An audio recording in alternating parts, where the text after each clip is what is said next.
We've all seen those videos of fake martial art and fake martial art masters doing these overly elaborate fake techniques and using their chi to manipulate people without any real truth or technique. In today's video, I want to discuss fake martial art world records. Master Jonathan Field here of Cobourg Taekwondo, as well as MasterJonathanField.com and WomenEmpowermentTraining.com. Today's video, like I said, I want to discuss fake martial art world records. Like I said, there's all kinds of videos all on YouTube about fake martial art, all these different practitioners, masters, supposedly having the skills that they can manipulate the chi and be able to manipulate other people's body using their chi without touching them, or just having very subtle techniques that's able to fight off 10 people at once. We all see those ridiculous videos, and we all know it's fake, but in my experience, as a multiple-time world champion breaker and world record holder, there's also people that do fake martial art world records.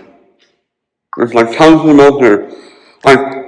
When I talk about fake martial art world records, I'm talking about those websites out there that simply have you submit pictures or video, and they will sometimes just mail you a certificate, and they'll put your name up on their website, and suddenly you're a world record holder.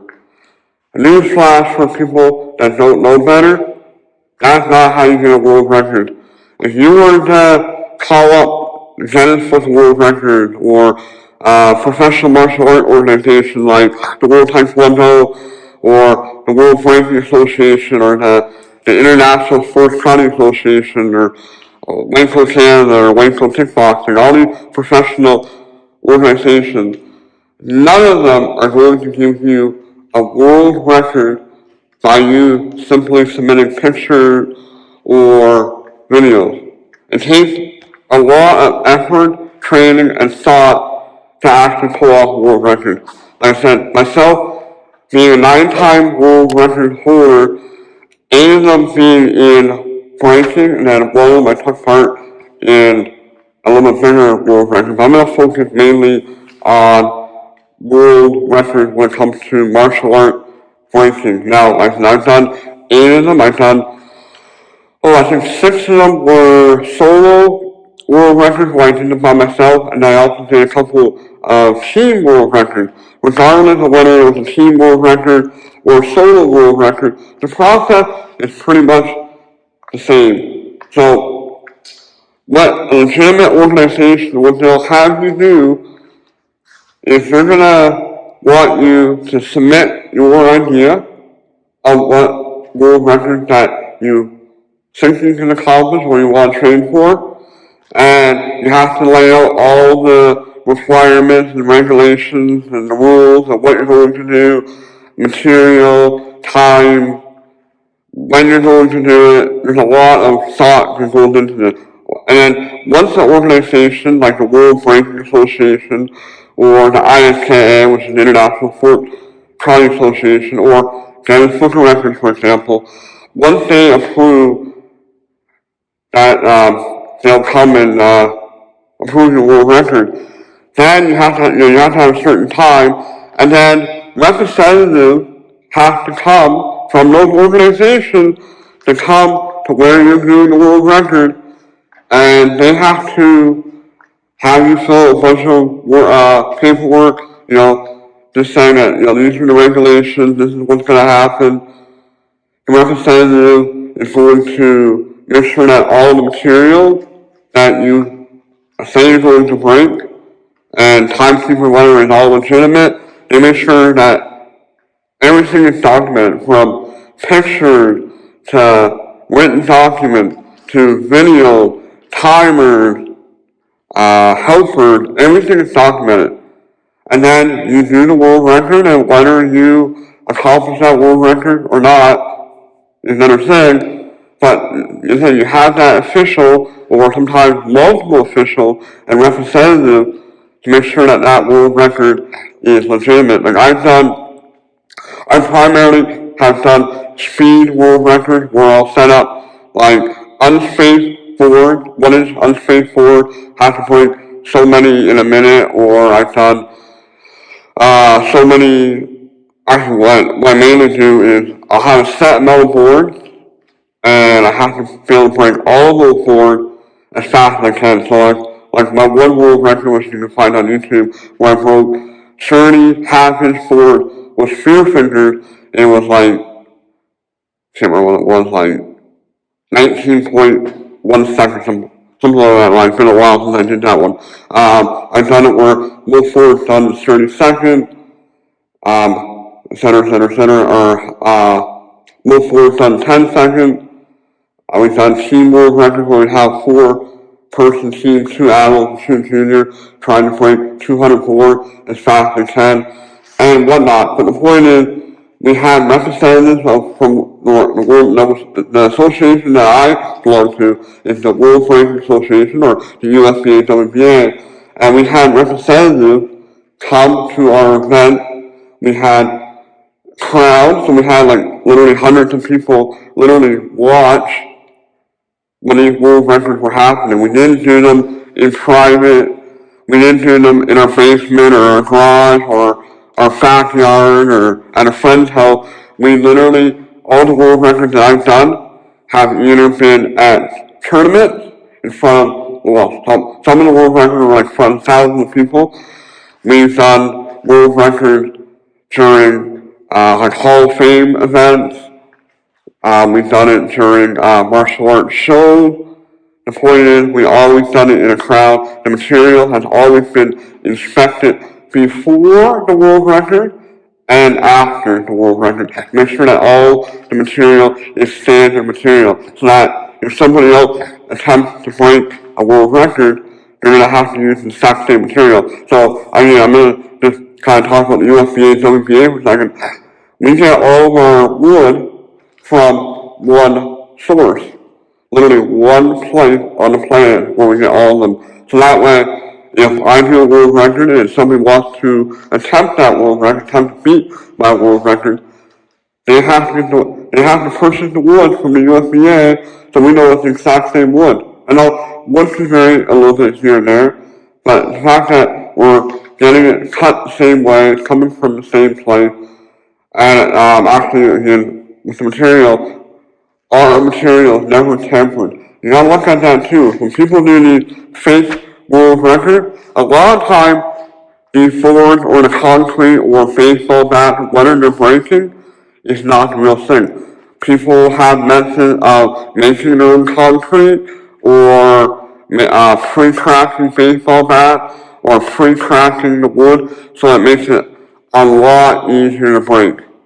And then any legitimate organization that had legitimate world records, you get nice awards. You get like nice certificates. You get plaques. There's felt. Actually, I'm gonna show you behind me here.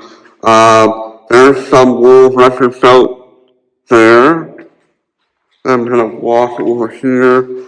A ball that are world record here, and a couple more world record felt there.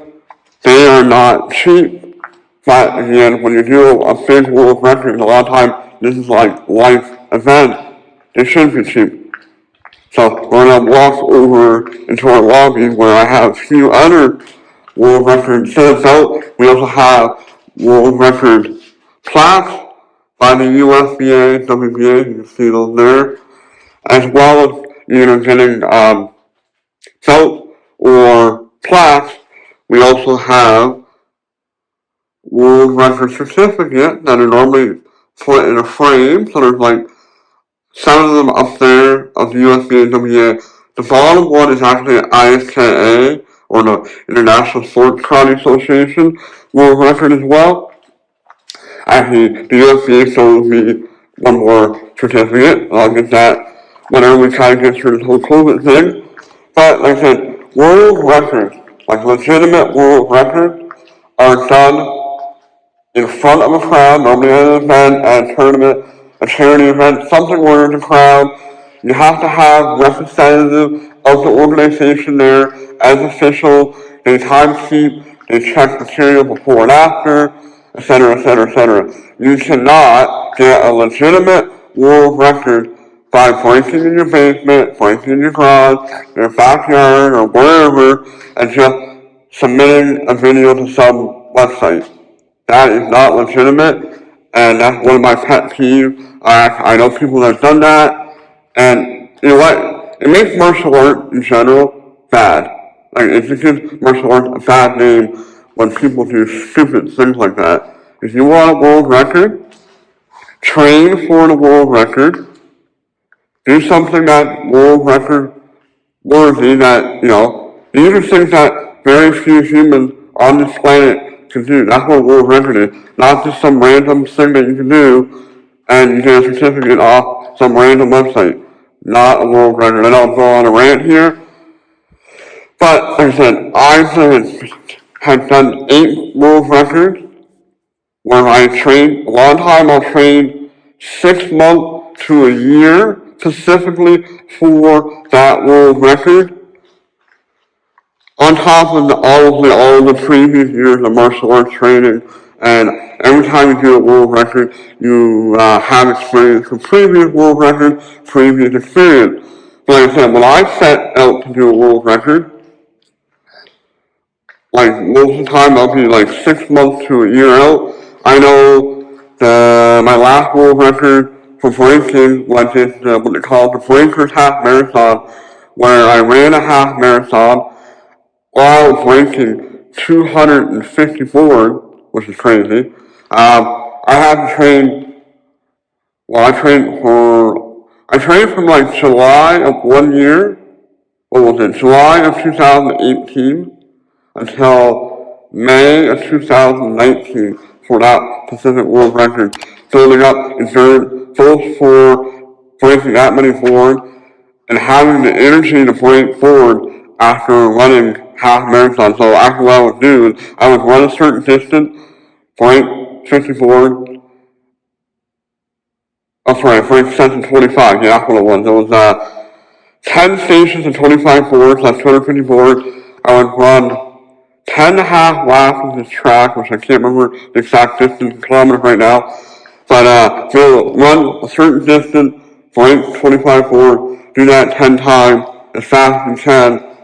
That's both your cardiovascular endurance, your endurance of your legs, your power endurance of your arm, plus smashing 250 boards with your bare hands, not chased up or anything. And that's another thing with breaking the world record. When you're doing breaking style world record, whatever you're breaking with, whatever your hands, your elbows, your knees, your feet, it should be your bare skin against the wood or the concrete or the baseball bat or roofing tiles or cement tile. Whatever you're breaking is you against the material, not your hands wrapped up in tape and whatever, So that's kind of my rant on world records and what you need to do for a legitimate world record. If you're still watching this video and you're interested in doing a USBA, WBA breaking world record, contact me. I'm here in Ontario, Canada. I am the local director for USBA, WBA in Ontario, Canada. Or you can also reach out to usbawba.org and contact either Master Drew Serrano or Grandmaster Ralph Bergamo. They are the founders of USBA WBA, and they can help you with world records. So if you go on their website, you'll see all the records. And that's actually going to point right there. A lot of time, some of these websites will just put the person's name and what they supposedly did, but other than that, there's no proof. Where legitimate organizations, they will have videos and pictures and documentation on the website. There is no shadow of doubt that that world record is legitimate. Alright, so make sure you subscribe, head over to Cobourg if you want to learn martial arts and self-defense in Taekwondo. here in the Cobourg, Ontario, North Summit County area, as well as you go over to masterjohnsfield.com for some cool stuff, blogs and training, and you can also go over to our sister YouTube channel at Woman Empowered 88. So go to youtube.com/empowered88 as well, or you can go to womanempowermenttraining.com if you want to check out Ma'am Cheryl Sanders and I, Self-Defense for Women. Alright, so I'm signing off for today. I'll probably be back next week with another video. Until then, train hard. See you later.